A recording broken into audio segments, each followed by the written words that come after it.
ফারুক ভাই, তিনি আমাদের এই সেমিনারে যে আজকে যে বক্তৃতা দিচ্ছে, যে মাইক্রোফোনটা, যে স্পিকারটা আজকে আলোচনা করছে, তিনিও এখানে বড় অবদান রেখেছেন।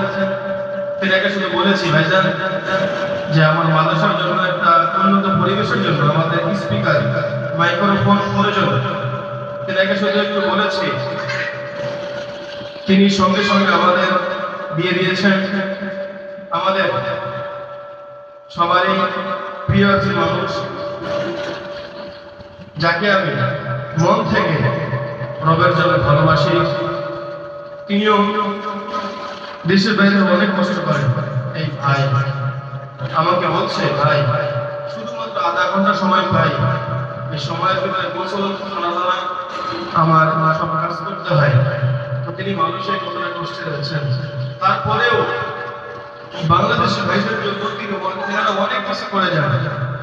ওই ভাইকেও যেন সদা সর্বদা সুস্থ রাখে। আমাদের